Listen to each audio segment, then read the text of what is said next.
Today I want to talk to you about the Kindle Fire and what I think of it, and also do a little comparison to the iPad or iPad 2, just because I've had so many questions about the two and which I would recommend.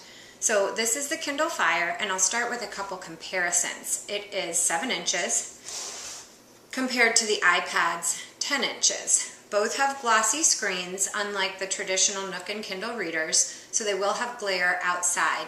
They're not the best for reading on the beach unless you have an umbrella or something. So that's the basic size. The Kindle comes with 8 gigs of internal memory and the iPad with 16, but you access your data through a cloud, and Amazon's cloud storage is free for anything you purchase from Amazon, and it includes a certain amount that you can upload of your own stuff, and I actually paid a tiny amount for unlimited music storage so I could upload our 17,000 songs. As far as other differences between the two, this guy's much more rugged. You've got like a rubber back and just totally different than the iPad. I don't have a heart attack when my kids play with this, and actually the size, it fits much better in their hands. The iPad, when you take it out of its case, which you should definitely have, is full glass on the front that breaks really easily. iPad kindly replaced my device after the entire screen was cracked. I think some dust or something or dirt got inside the case, and I woke up in the morning and the whole screen was cracked. Anyway, glass here, metal here, a lot more slippery and large for kids' hands actually, so not as easy to fit in your purse either. So that's the basic difference there. So when you turn on your Kindle, just push a little button on the bottom, and there's nothing else outside of this. It charges with a micro USB port. You simply slide the slider thing, and you get to your home page, which in the Kindle always is going to look like a bookshelf, and you simply scroll through, and it's going to go by what you've most recently accessed. The other way you can find your information is up here: newsstand, books, music, video, docs, apps, and web. I really like how organized this is. When you go to books, again, you click on your book, fairy tales, you scroll this way. The iPad does have sort of like a book look to it, but that doesn't bother me at all. You just double click to go back to your home screen, and again, it'll tell you how much of it you've looked through. So one thing people are curious about is how it reads as far as websites, especially other bloggers. I think it looks great. This is my blog coming up, and it's easily scrollable. Again, you pinch out or in. It does go both ways. You can see it's real fast when it flips. And again, look how easy this is to hold in my hand. It's just easy. So one thing you'll also know web-wise is that the Kindle does use Flash, which the iPad doesn't. So for you parents out there, Disney Junior, Nick Jr., Sesame Street, all those Flash loading sites that the iPad won't do, this will. And that's huge for me. So that's great. When you do go into the Kindle and you think about what it can do, again, you can store anything that you have on their cloud, but when you are with Kindle, you can go to the store, and I'm a Prime member with Amazon. We have been for years.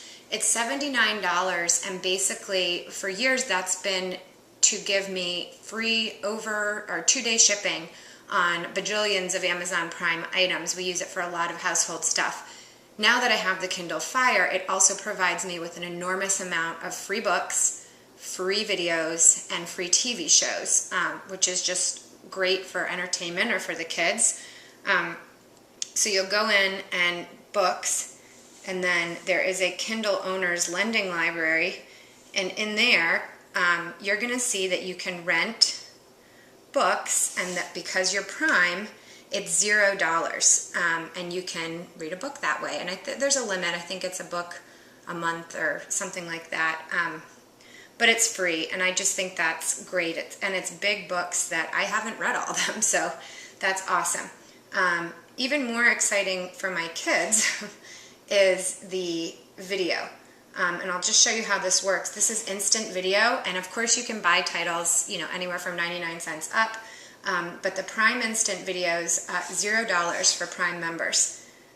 So if I click View All, and I do For the Kids, and let's just say we want to watch a Christmas movie, I simply push the Christmas movie, say Watch Now, because of course it's free, and then we wait for it to play, and it's pretty fast. See, we're already in. And we can see Arthur's Christmas starts with not much else to do. You'll notice that I said there was nothing on the outside of this. When you need to change the volume, you do need to click on the screen again. I wish there was some other way. In apps, you have to go back to the home screen and click Settings here, and that's where all of your stuff comes up that you would work with in here.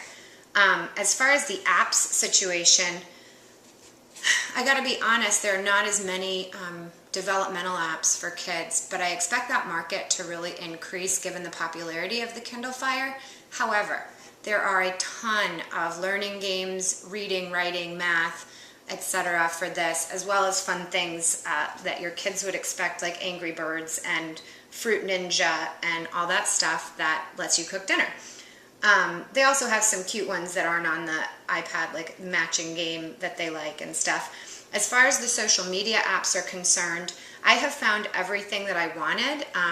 Facebook, Twitter, Stumble Upon is there, some other stuff. They don't have a Google Plus app yet, but I'm not a huge fan right now of Google Plus, so that's not a problem for me. Of course, Pandora, love it, live it. It's awesome, free music. I don't know how it works, but it's awesome. The sound on this is pretty good. I haven't had any complaints about that. In the app department, there is no good calendar app, and so this really doesn't work as a mobile workspace. However, we are a PC family, so the Apple iPad doesn't really work either. I just have a lot of trouble syncing calendars. But there is a great contacts and email app, so I am getting all my email on this, and there's no problem with that. The app selection is really good. I've been able to find apps the same way I would on the iPad and buy them if I want through my Amazon account, or a lot of them are free again.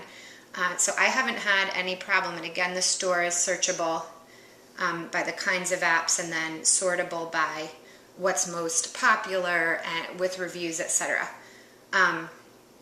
So overall, I think this is a really great little device. Again, it's $199 and is, I think, much more suitable for kids and the wear and tear that they put on things.